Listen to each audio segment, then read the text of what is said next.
그러면 북한의 남북 고위급 회담 연기 통보와 북미 회담 재검토 주장 등에 대해서 청와대는 어떻게 파악하고 대응하고 있는지, 무엇보다도 불과 며칠 뒤인 22일이면 트럼프를 만나야 하는 문 대통령 입장에서는 부담이 더해진 상황인 것 같습니다. 취재기자 연결하겠습니다. 고석승 기자 연결하죠. 청와대는 북한이 오늘 내놓은 일련의 발표에 대해서 우선 어떻게 파악을 하고 있습니까? 네, 청와대는 하루 종일 북한의 진위를 파악하면서 북미 정상회담에 미칠 영향 등을 점검했는데요. 일단은 당혹스럽지만 크게 우려할 만한 상황은 아닌 것 같다는 게 청와대 내부 기류인 것으로 보입니다. 실제로 윤영찬 국민소통수석은 현 상황은 좋은 결과를 얻기 위한 진통이다, 이렇게 밝히기도 했습니다. 예. 자, 닷새 뒤면 한미 정상회담입니다. 중재 역할을 자임한 문 대통령으로서는 이런 상황이 분명히 부담스러울 것 같은데, 양쪽을 모두 설득해야 하는 그런 상황 아니겠습니까? 청와대는 뭐라고 얘기하고 있습니까? 이 부분에 대해서는. 네, 문 대통령은 이번 주 공식 일정을 최대한 줄이고 한미 정상회담 준비에 집중하고 있는 상황인데요. 북한의 태도 변화로 한미 정상회담의 무게감도 더욱 커지게 됐습니다.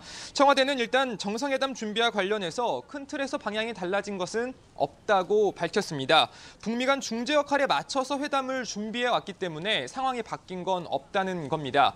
이런 가운데 내일 아침 북한의 회담 연기 관련 논의를 위해서 NSC 상임위원회가 열릴 예정인데요. 통상적으로는 정의용 국가안보실장이 주재하는 게 관례이지만 내일 회의에는 문 대통령이 직접 참석할 가능성도 있어 보입니다. 예, 이래저래 22일에 한미 정상회담이 더욱 눈길을 끌게 되는 그런 상황인 것 같습니다. 자, 근데 어제 오늘 제일 먼저 생각나는 것이 핫라인입니다.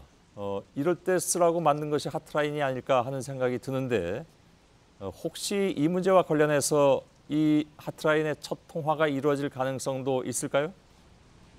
네, 그렇습니다. 앞서 지난 3월 김정은 위원장은 우리 정부의 대북 특사단이 방북했을 당시에 실무적 대화가 막히게 되면 문 대통령과 내가 직통전화로 이야기해서 간단히 해결된다, 이렇게 이야기한 바가 있습니다. 딱 지금과 비슷한 상황인 건데요. 여기에 청와대도 북미 정상회담 일정 발표부터 한미 정상회담 개최 사이에 한라인 통화가 이뤄질 수 있다고 밝힌 적이 있기 때문에 이르면 이번 주 내에 전격적으로 남북 정상 간 한라인 통화가 이뤄질 수 있다는 관측도 나오고 있습니다. 예, 알겠습니다. 청와대에서 고석승 기자였습니다.